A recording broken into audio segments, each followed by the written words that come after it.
channel. So cuties, कैसे हो आप लोग? I hope you guys are doing well and you're quite good. So last video में हमने कवर अप किया था अपना कॉलेज ऑफ एग्रीकल्चर का cut off and admission process. मैंने आपकी क्वेरी से एड्रेस करने की पूरी कोशिश करी थी. एंड आज की वीडियो में हम एड्रेस करने वाले हैं कॉलेज ऑफ वेटनरी साइंसेज जो CSKHPKV का पार्ट है. बेसिकली CSKHPKV में जो है वो 4 कॉलेजेस आते हैं. सो आज हम वेटनरी की बात करने वाले हैं, उसकी कट ऑफ डिस्कस करने वाले हैं, उसका एडमिशन प्रोसेस जो होता है वो क्या होगा वो हम डिस्कस करने वाले हैं. If you are interested in pursuing veterinary after 12th and you are interested in being a veterinary doctor then this video is for you. So पहले हम कट ऑफ डिस्कस करते हैं. बेसिकली हमें पता है कि जो वेटनरी है उसको अगर आपको करना हो तो हमें नीट एग्ज़ाम देना पड़ता है जो आफ्टर 12th होता है and this is only applicable for medical students. तो आपके नीट में कितने मार्क्स होने चाहिए जनरली जिससे आपको एडमिशन मिल जाए. तो मैं आपको लास्ट ईयर की कट ऑफ जो है वो डिस्कस करती हूँ. तो हमारी जो जनरल की कट ऑफ गई थी वो गई थी 572. जो आपकी SC की गई थी वो गई थी 534. HFS गई थी 537. ST की गई थी 456. OBC की गई थी 571. EWS की गई थी 548. डिफेंस की गई थी 570. स्पोर्ट्स की गई थी 338. PWD की गई थी 208. कश्मीरी माइग्रेंट्स की गई थी 271. सिंगल गर्ल चाइल्ड की गई थी 575. तो ये जो कट ऑफ है ये बेसिकली लास्ट ईयर की कट ऑफ है. थोड़ा बहुत up and down according to the exam आप गेस कर सकते हो. ज़्यादा कुछ इतना फ़र्क नहीं होता, 10-15 मार्क्स का फ़र्क होता है जनरली इन द केस. बाकी हर टाइम जो है वो थोड़ा लेवल बढ़ता जा रहा है नीट एग्ज़ाम्स का एंड तो उस हिसाब से जो कट ऑफ होती है वो वेरी करती है बेसिकली. अब दूसरी बात ये है कि अगर आप किसी भी कोटा में एडमिशन लेना चाह रहे हो, if you are eligible in any of the quota and आप उसमें एडमिशन लेना चाह रहे हो तो उसके लिए जब यूनिवर्सिटी का एप्लीकेशन फॉर्म भरोगे तो उसमें आपको पहले से ही अप्लाई करना पड़ेगा कि I belong to this and that. और उसका जो आपको वेरिफिकेशन प्रूफ वगैरह होते हैं सर्टिफिकेट बनवाने पड़ेंगे तभी आपको लास्ट में उस कोटा पे सीट मिलती है. अभी मैंने आपको जैसे कट ऑफ बता दिया. मैं आपको बेसिकली एडमिशन प्रोसेस जो होता है वो डिस्कस करने वाली हूँ. तो बेसिकली इसमें भी ऐसा ही होता है कि 2 टाइप से एडमिशन लिख सकते हैं. एक ऑल इंडिया वेटनरी जो एडमिशन्स होती है वो काउंसिल होती है वो करवाती है all India council all India counselling. तो उसके बेसिस पे आप एडमिशन ले सकते हो जिसकी जो कट होती है वो काफ़ी हाई जाती है. अब ये जो है जो हमने डिस्कस करी है ये है हिमाचली डोमिसाइल बच्चों की कट ऑफ. तो इसमें क्या करना होता है जो हिमाचली डोमिसाइल होते हैं अगर आपको स्पेशली यहाँ पे एडमिशन लेनी है तो आपको यूनिवर्सिटी का फॉर्म जो होता है वो फिल करना पड़ता है.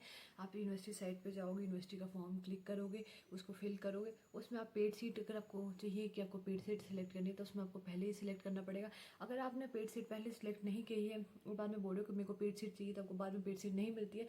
इसलिए मेक श्योर अगर आपको पेड सीट चाहिए तो पहले ही सिलेक्ट करनी. जब आप फॉर्म भरोगे उसके बाद नीचे ऐसे इसका फॉर्म का ऑप्शन होता है तो उसको क्लिक करो, टिक करो एंड उसमें ये करो कि मेक श्योर वो पहले भरो. उसमें 1500 रुपये आपके कुछ इतना अमाउंट होता है वो एक्स्ट्रा लगता है जनरल फीस से. तो फिर आप बाद में एलिजिबल होते हो. अगर कुछ बच्चे ऐसे करते हैं पहले वो पेड सीट सेलेक्ट नहीं करते हैं, लास्ट में बोलते हैं कि हमें पेड सीट दे दो तो उनको पेड सीट नहीं मिलती है. ठीक है, ये बहुत इंपॉर्टेंट पैरामीटर रहता है. और जब आप ऐसे फॉर्म वगैरह फिल करते हो तो उसमें अपना कोटा वगैरह क्राइटेरिया वगैरह सारा आपको सिलेक्ट करना पड़ता है. अगर आप अभी सिलेक्ट नहीं करोगे लास्ट में आप बोलोगे I belong to this quota मेरे को एडमिशन दे दो तो आपको एडमिशन नहीं मिलती. क्योंकि जब लास्ट में जो लिस्ट निकलती है उसमें प्रॉपर लिस्ट निकलती है कि पहले ये जर्नल की आती है, ये SFS है, ये OBC है, ये CST. तो सबका एक अलग अलग सेक्शन होता है उस लिस्ट में, उस PDF में. तो उसमें आप सिलेक्ट कर सकते हो, देख सकते हो कि आपका कौन सा नंबर पे उस हिसाब से आपको एडमिशन्स मिलती हैं. तो ये जनरल हमारा प्रोसेस होता है. तभी जून एंड तक जो है वो यूनिवर्सिटी फॉर्म निकलने वाला है.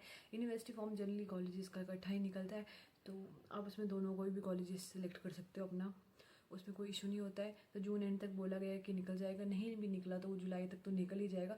तो उसमें आपको फॉर्म फिल करना अच्छे से. उसके बाद जो भी काउंसलिंग प्रोसेस होगा मैं आपको बता दूंगी. अभी के लिए आपको बस इतना करना है कि फॉर्म फिल करो. ठीक है, उसमें क्राइटेरिया अपनी जो भी है क्राइटेरिया वगैरह सब कुछ अच्छे से फिल करो, अपनी इन्फॉर्मेशन अच्छे से फिल करो. अगर पेड सीट लेनी है तो पेड सीट अभी से अप्लाई करो एंड थोड़ा अच्छी लोगे बैठ जाओ. अगर आपको मिल ही जाएगी आई होप सो आपको एडमिशन एंड इतनी ज़्यादा वरी करने की जरूरत नहीं. और अदर स्टेट्स वाले अगर वो ऑल इंडिया काउंसलिंग से अटेंड नहीं करते हैं ठीक है और बोलते हैं कि हमें एडमिशन चाहिए तो उनको जो एडमिशन वो मिलती है वो थ्रू मिलेगी पेड सीट ही. वो एलिजिबल नहीं होते नॉर्मल सीट के लिए. एंड जो पेड सीट होते हैं वेटनरी की वो क्वाइट 10 लाख समथिंग होती है फॉर मतलब होल ऑफ द डिग्री. ऐसा सीन होता है, मोर देन 10 लाख होती है, कुछ ऐसा सीन होता है. और ये जो होती है विदाउट हॉस्टल होती है. ठीक है, तो जो पेड सीट होती है वो एक्सपेंसिव होती है. अगर आप चाहते हो कि मैं फीस स्ट्रक्चर भी बना दूँ कॉलेज ऑफ वेटनरी साइंसेज का तो let me no in the comment section. जितनी ज़्यादा इंगेजमेंट आएगी उसके हिसाब से मैं वीडियोस जो है वो बनाती रहूँगी. सो लाइक कर दो, शेयर कर दो, सब्सक्राइब कर दो एंड आपकी कोई भी क्वेरीज हैं, डाउट्स हैं तो let me know. I will try my best to solve your doubts. Love you cuties, bye bye. रुको जरा, सबर करो.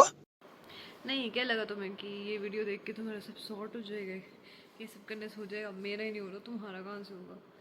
नहीं यार, जोक्स अपार्ट, हो जाएगा। Just be focused, be positive, follow, subscribe, love you all, stay tuned for more fun and informative content. Bye bye, love you beauties.